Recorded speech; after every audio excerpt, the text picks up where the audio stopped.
And we began. There it is. So we're talking about the fundamental theorem of calculus like 3 days in a row. I don't know if I'm going to do that. I might get rid of this. It's not really part one. See, there's several parts of the fundamental theorem of calculus.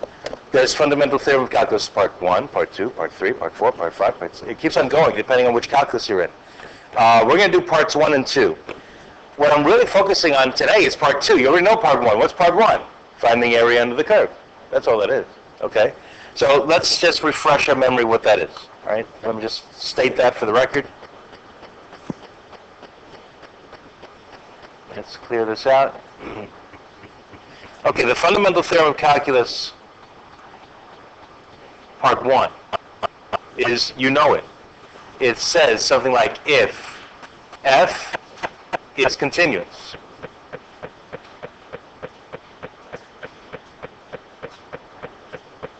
for all x on a closed interval. Whoops. From A to B.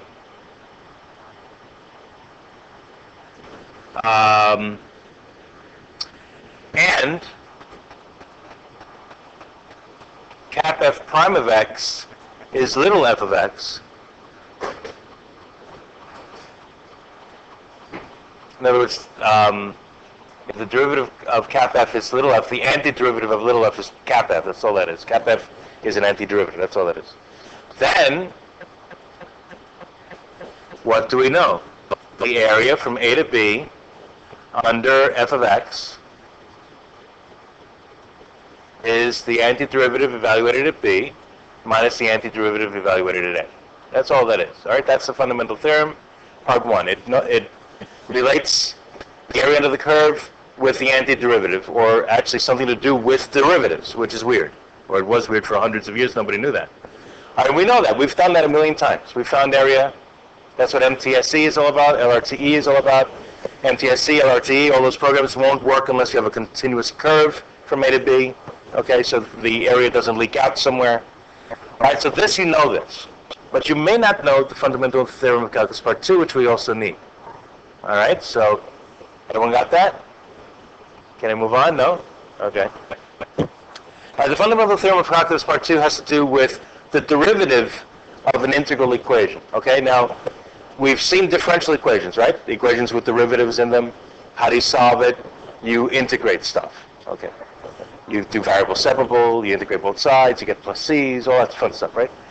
But there's also integral equations with integrals in them. And how do you solve them? You differentiate them. Okay? How do you differentiate an integral equation? That's what the fundamental theorem of calculus part 2 is about. So, let's move on. Okay, moving. You can read this in the book. Yes? No? Okay. All right, the fundamental theorem of calculus part 2 is probably new to you. Here it goes. And that's what we're going to be talking about today and tomorrow. It says, if, it starts off the same. It says, if f is continuous,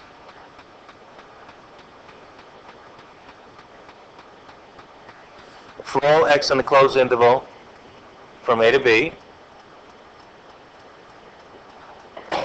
okay, and we define a function cap f of x equal to the integral from a to u of f of t dt. Then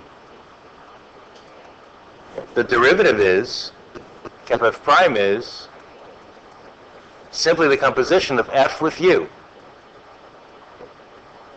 Yeah, there's a song about this. F for you. I can't say. Yeah. Now, this is cap f and this is little f. Okay, now, if this is plain old x, if this is just x, all you get is f of x. That's all you get. Okay? But, if this is more complicated, a function in x, like x squared, and you're taking the derivative of it, what always happens with the inner function when you take derivatives? Think chain rule. Take the derivative of the inside, right? So if this is x squared, you get an x squared here, but outside times 2x. So that's why I'm writing this more in general. I'm going to put a function u, a function of x here. So you throw in u, but then you need du dx. That's just chain rule, okay? The fundamental theorem of calculus doesn't talk about du dx. That's chain rule. It only talks about if x is here, you put x in here. And I'm adding this because everyone forgets the chain rule when it's more complicated than just x up here, right? So I'm sort of modifying this a little bit. Now let's show what that means and show that it works. Why is this true? All right? Let's see. Yeah. No, actually. Yeah. Okay. All right. So let's try some examples that show why this is true. Okay. Ready? All right. Let's say I want. I'm going to define a function y of x, or f of x for that matter, equals the integral from 0 to x of t squared dt. Now this one you can actually do the hard way. You can find the antiderivative, plug in x, plug in 0, and then get the derivative. My question is, what's y prime? Notice the structure here though. There's a constant here, okay? See the constant? Any old constant, could be anything, could be 0, could be 10, it could be negative 5 million, whatever constant you like, okay? So I have the same structure here, right? There's a constant here and a variable there. So forget the second fundamental theorem of calculus for a second. What's the let's do the first derivative. The first theorem. Yeah, that thing. By the way, you guys got to see Theorem Night. Do you know about Theorem Night? Theorem Night? A YouTube? No? Nobody knows about this? My whole ninth period made an extra credit YouTube, and it's based on Thriller, and they reworded it and everything, and they did it all about calculus and stuff, and I got it on a CD somewhere. So let's see, we have video Wednesday that's coming Wednesday, right? You got to see it. I'm going to show it. All right, but we digress. Right? No, this Wednesday, this coming Wednesday. That's another, yeah. All right, so apply the fundamental theorem of calculus part 1. What's the antiderivative of t squared? T to the third over 3. And then what does it say to do with this stuff? You plug in x, you plug in 0, and you subtract, right? So y is, in fact, x cubed over 3. That's what it is, right? My question is, what's y prime? If that's y, what's y prime? Take the derivative of this. What do you get? X squared. Now, all right, now go back. Isn't that simply the composition of t squared plug in x? That's what the fundamental theorem of calculus part 2 is saying. Take this, plug it into this, and you get this. That's all it's saying. And if it's more complicated than x, then you do the chain rule. Okay? So, if there's an x here, what's y prime? You plug in x into the t, and you get t squared. I mean, x into t, you get x squared. But sometimes it's not easy to do this. Sometimes you can't anti-differentiate. Maybe there isn't an antiderivative. You don't have to do this.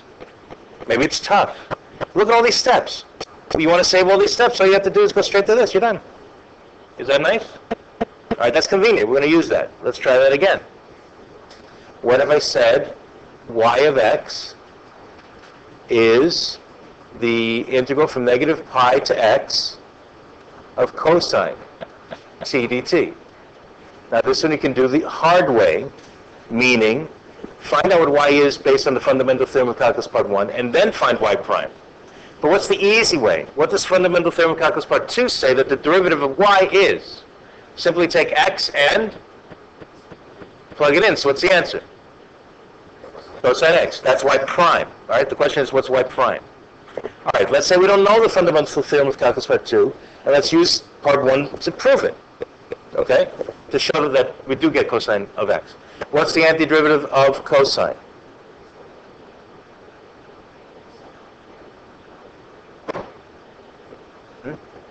I didn't hear it. What? Sine? Yeah, okay. Right, because the derivative of the cosine is negative sine, the antiderivative of the cosine is just sine. All right, so sine of t evaluated from negative pi to x. So that becomes what? Sine of x minus sine of negative pi. Well, negative pi is 180 degrees, and negative pi is 180 degrees. Same difference. What's the sine of 180 degrees? It's 0. So that drops out anyway. But even if it weren't 0, some constant, that's y. What's y prime? This part is 0 even if it isn't, if it's any old constant, right? This is some constant, doesn't matter what it is. But what's the derivative of sine? Cosine. Isn't that what we said we would expect to get by plugging in x in place of t, right? Okay, so going straight from here to here is a fundamental theorem of calculus part 2. I'm using fundamental theorem of calculus part 1 and then differentiating it to show that it works. Okay? So it's just a shortcut. If you need the derivative of this, go straight to here. You don't have to do this. Alrighty. Try this on for size. What if I want y of x be the area from 0 to x under 1 plus t squared dt? And I don't know if you recall this, but on the last test, we found that the derivative of this was what? Do you recall? The derivative of 1 over... sorry, the antiderivative. The antiderivative is what? You don't remember?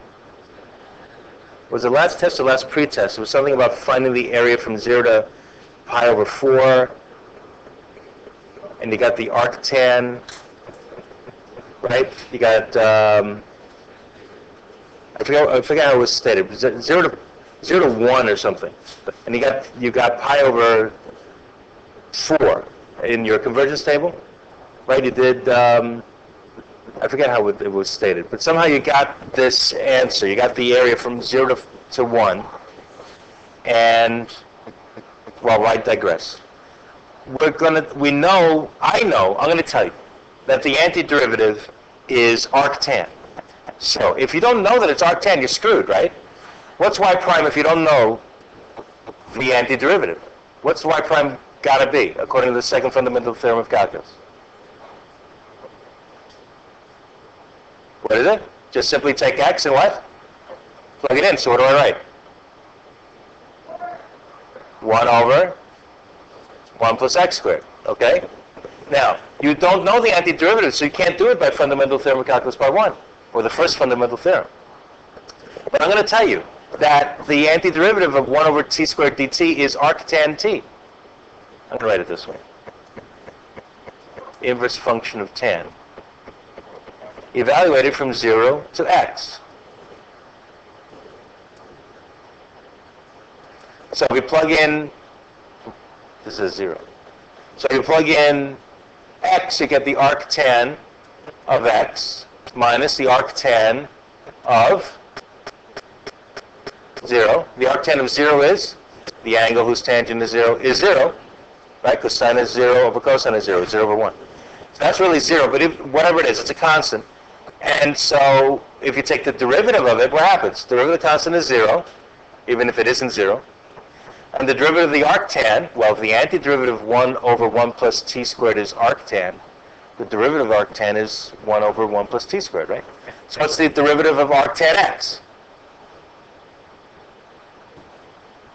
1 over 1 plus x squared. Okay? See, the thing is, you didn't know that, did you? I think we ran into this on the last review sheet or something. This came up. I don't know if you actually decided that. We'll come back to that. But see, you don't need to know this. That's the point. If this is complicated, it doesn't matter. You can go straight from here to here. You're done. That's the point. Okay? Alrighty. How about this one?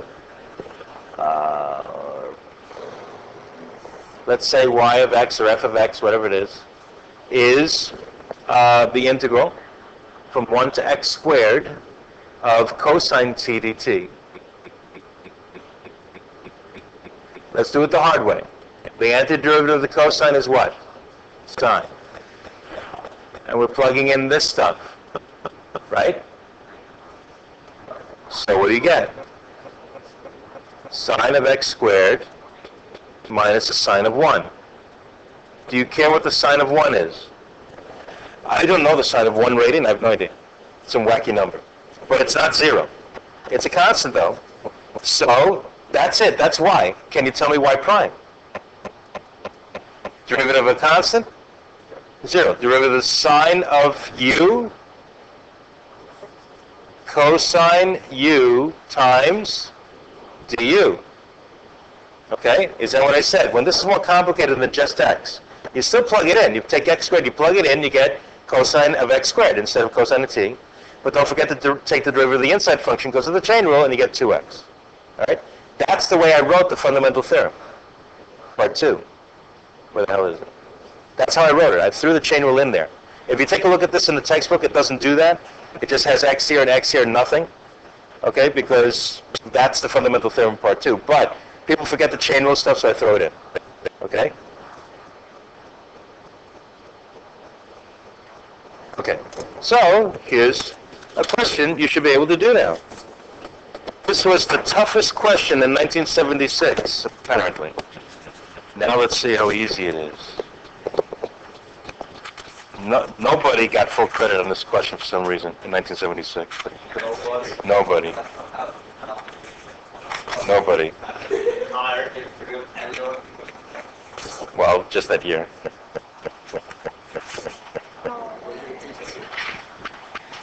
'79? Yes, 79. All right, here we go. This is 76 AB6. Let's see how easy it is now. Oh, it's so easy. So 76 AB6. Apparently the toughest question on the AB exam that year. It says you're given that 5x cubed plus 40 is the integral from a constant to x, whatever constant, I don't care, some constant, of f of t dt. Does that look familiar? Isn't that this, what they are differentiating in the fundamental theorem part 2? Okay. A little C there. And a little thingy there. Okay. Can you find f of x based on that? Well, what does the second fundamental theorem tell you about this? The derivative is... No, this. What's the derivative of this? Forget this for a minute. F of x.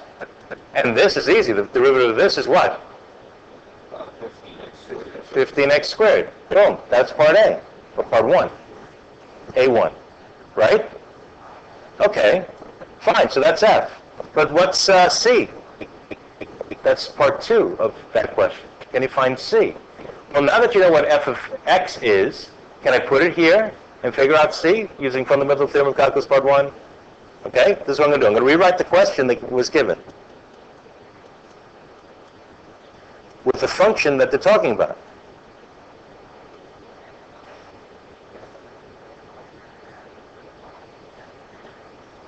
What should I write here? Hey, it's a function of t. Right? This is just a dummy variable. It could be t, it could be x, it could be y, it doesn't matter. Okay? Is that enough information to figure out c? Let's find out. What do? Can't you integrate this now? I've got 5x cubed plus 40 equals, what's the antiderivative now? What is it? 5t cubed. And we're evaluating that from c to x. Okay. Right? Goes plus 1 and oh, yeah. Okay, and now what do I write now? There you go. So the 5x cubes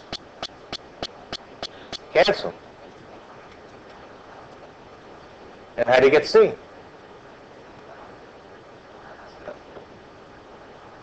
How do you get c? Oh, I forgot the 5. Whoops.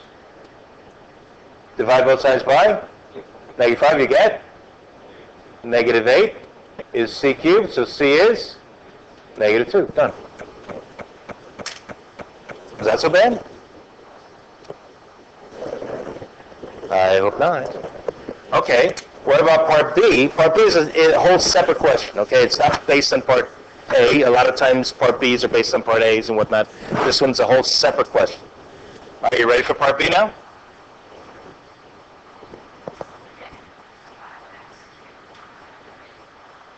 All right, because the fundamental theorem of calculus part 1 says plug in x, plug in c, and subtract. That's how I get areas, right? That's all I'm doing here. It's like I'm getting an area under this curve from c to x.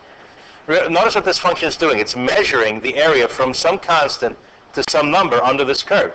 So this constant is, I don't know, 0, and the function value at 1 is the area from 0 to 1. The function value at 2 is the area from 0 to 2. That's all this is. It's measuring area, right? So I could actually get this area as a function in x. Where did the 40 go? It's still here.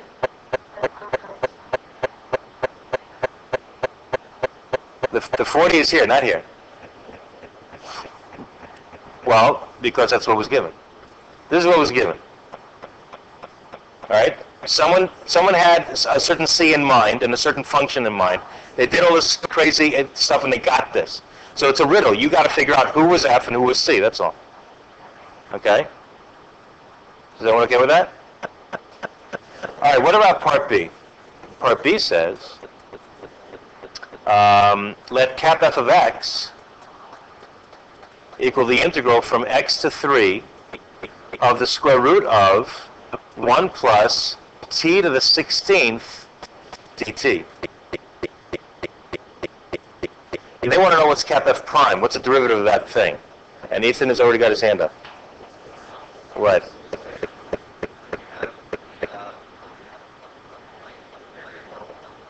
Yeah, that's a problem, isn't it?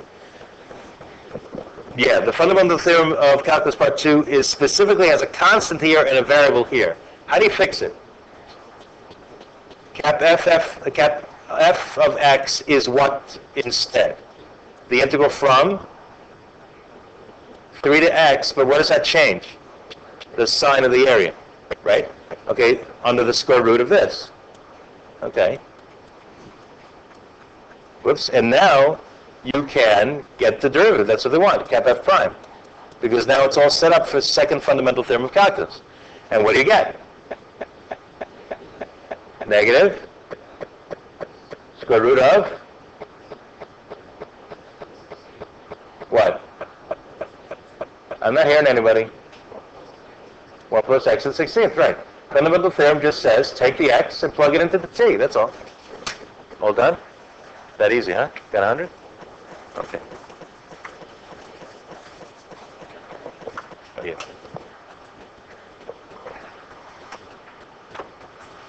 So that wasn't so bad, was it?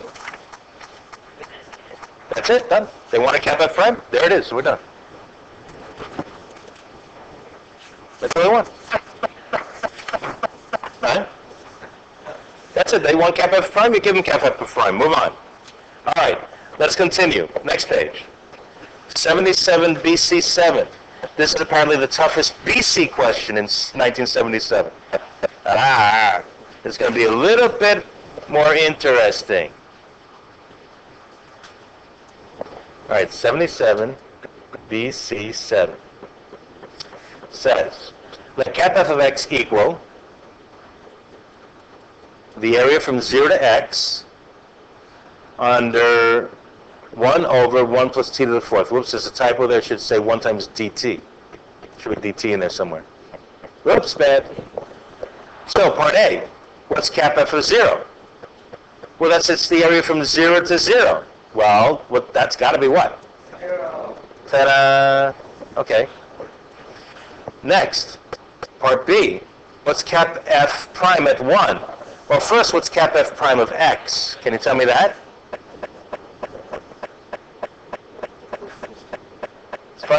Second fundamental theorem of calculus says simply take x and plug it in. So what do I write? 1 over 1 plus x to the 4th. So can you now say what cap f prime of 1 is? 1 over 2. Wow, that's the toughest question in 77 on the BC exam, for crying out loud. What? Alrighty. Okay, next question. Can you justify that cap f of 3 minus cap f of 1 is less than 1? Let's find out. You have a question? Yeah. What? So,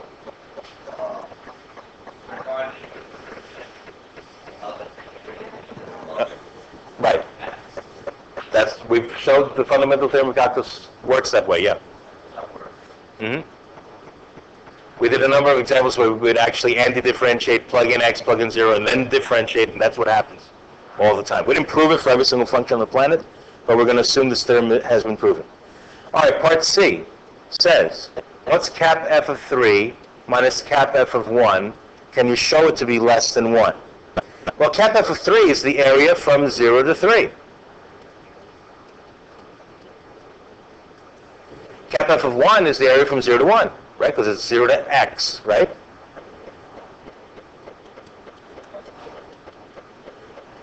Can you show that that's less than 1? Well, forget the function for a minute. What's the area from 0 to 3 minus the area from 0 to 1? The area from 1 to 3. Okay, let's just talk about that. Alrighty. Well, that's got to be less than 1 if you graph it. Look at the graph. Well, why not? How else are you going to get this answer? Yeah, do you know that antiderivative by chance? I don't know it. Not really. No, we can't. That's why they're giving it to you. This is not integrable. There is no closed form algebraic antiderivative. Nope, sorry. Can't do it. Can't do it. There are some functions that don't have algebraic antiderivatives. It just are. Now, if you graph this, let's see. If we plug in 0, you get 1, right? If you plug in 1, I'm just graphing the function 1 over 1 plus t to the 4th. You get a half, right? If you graph this on HAL, you get some kind of a bell curve. Remember the bell curve last week? I should probably make more room here. I don't know if I like that graph. I don't like that graph, sorry. Hang on. Here's y. Here's x. Okay, need a little more room. Okay, here's 1. Here's 1 half. Here's 1. Okay, so it goes through here and it goes through here.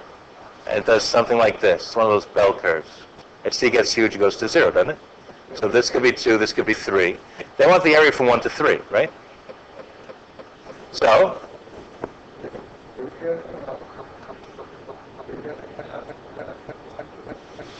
I'm graphing the function I'm trying to get the area under, right?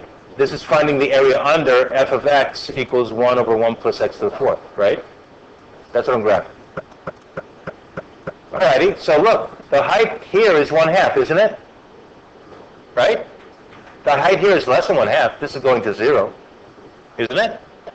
Okay. Well, consider, I don't like it. Alright, fine, I'll draw it this way. Consider this rectangle. Give me a rectangle.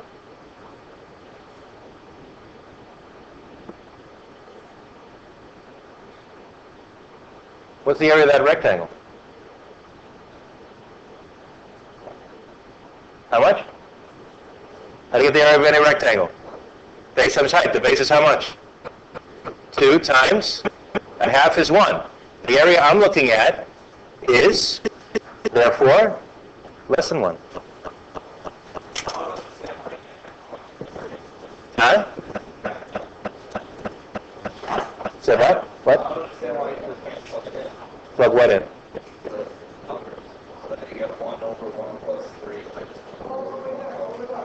Well, because you didn't anti-differentiate yet. You don't have anything to plug into. Yeah, you can't do that. All right, so in other words, there's another way to deal with these kinds of problems, which you can't anti-differentiate them. You still can get a feel for some values along the curve, some derivatives along the curve, how big the area is. Okay? That's how we used to do it. Okay. I'm going to need to stop recording right here.